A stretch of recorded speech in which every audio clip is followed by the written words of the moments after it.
Let's go. Welcome back. Thursday night.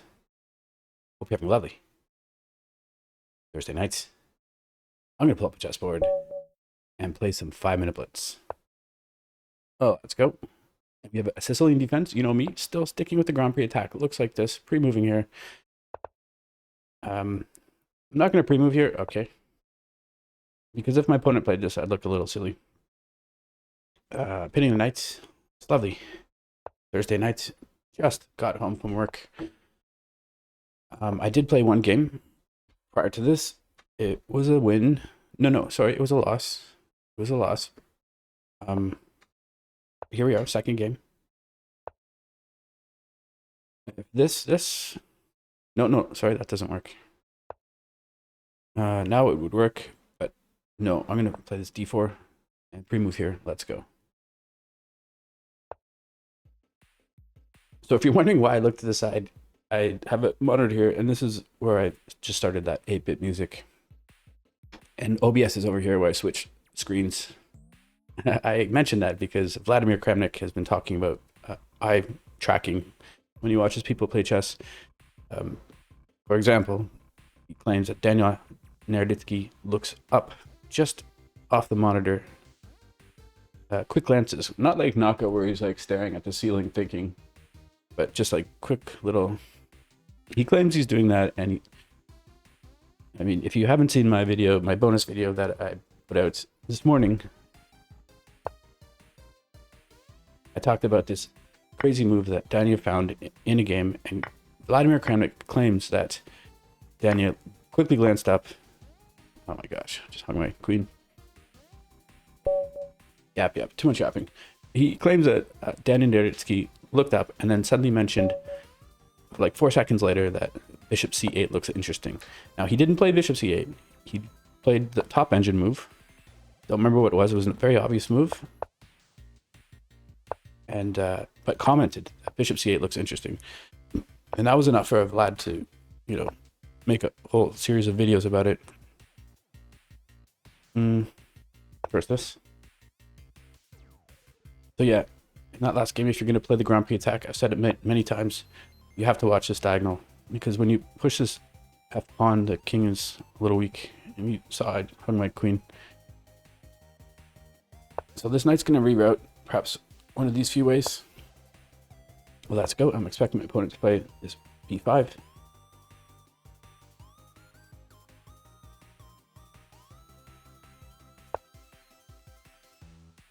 Okay, since my opponent didn't play b5, I'm going to play this c3, creating a little cubbyhole on c2 for this bishop to drop back to.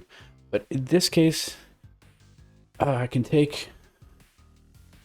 I think the move is to take. It seems funny because you give your opponent the semi-open f file, and I haven't castled yet. My opponent castled. But yeah, dropping back here, and then bishop takes, queen takes. The queen is a little funny over here, so I'm gonna take.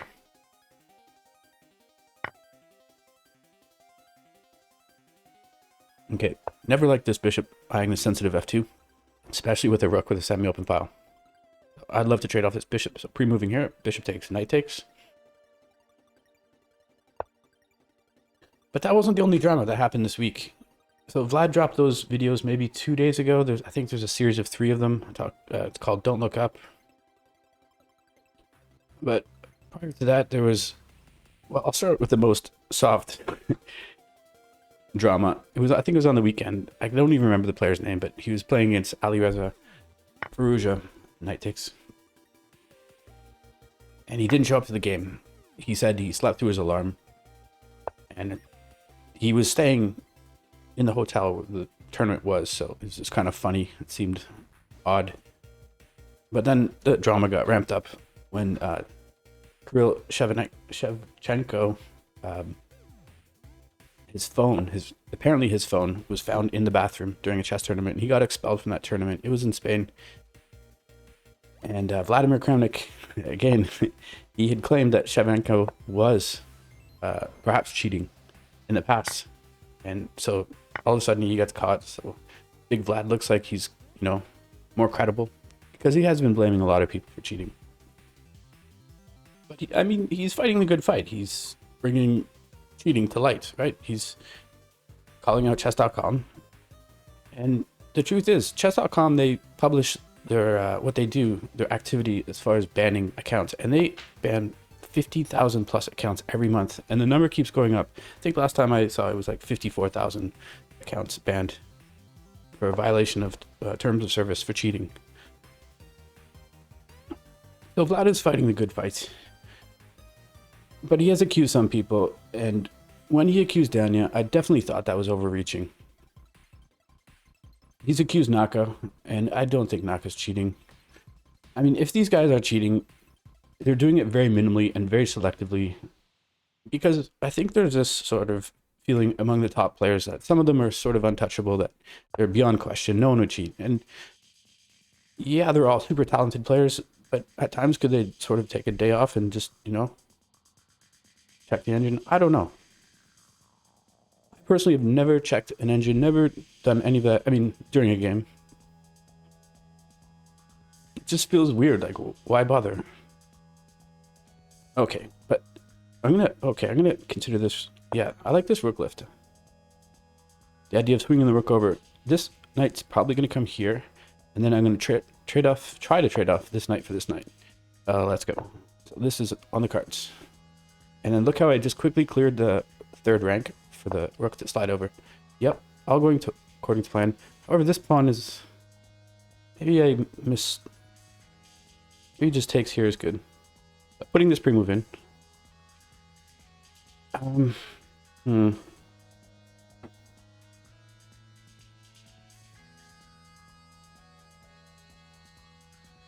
This looks aggressive. I like this move. Maybe followed. Okay, this knight is annoying. It's posted up. And you try to kick it. Well, that doesn't work. This... Perhaps this is okay.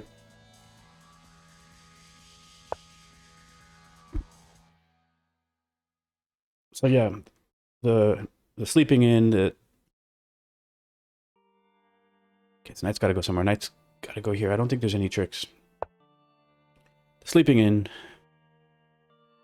the finding the cell phone, the calling out to bishop c8. But then last night, I checked Twitter after I just finished playing bishop c8 in one of my games, and I thought, oh, I'm going to use that for clickbait. I'm going to make a video about me playing bishop c8 and talk about bishop c8 scandal, or, you know.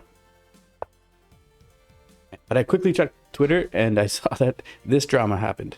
Yesterday, in round 5 of the US Chess Championships, Christopher Yu was defeated by Fabiano Caruana, and he stormed out of the playing hall. He crumpled up his score sheet, and he hit someone. He punched or, you know, assaulted someone, and was actually charged with 4th degree assault. Crazy. I think he's like 17, 18 years old. I guess the stress was just too much for him. Okay, what am I doing here? Speaking of stress. Yeah, this is the way, because this is what I'm worried about. The rook coming over. I have to defend the square.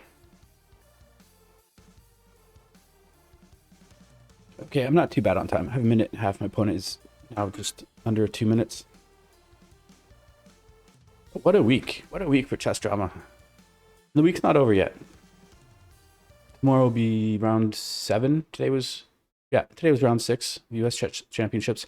So anyone who was meant to play Christopher Yu, they get a day off that day. And the people that have played Christopher Yu, regardless of how the game went, the score is annulled. So Fabi's win that caused this drama doesn't count. So, I mean, it's kind of interesting. It just came to mind that, like, you know, that player loses and he storms off, and maybe he realizes that if he gets kicked out of the tournament, that win doesn't count. So, interesting.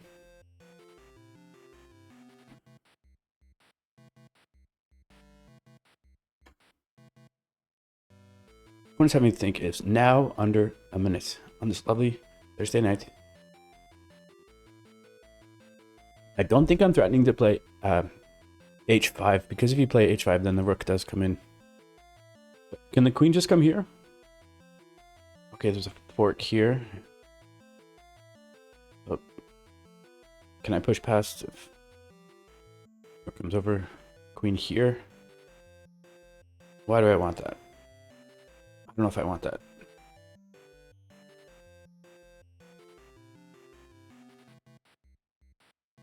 Opponent is now well into the red zone. Less than 20 seconds. On chess.com, I think your time makes a noise and changes color at 20 seconds. And Lichess, it's like 36.5 seconds. But yeah, leaning back.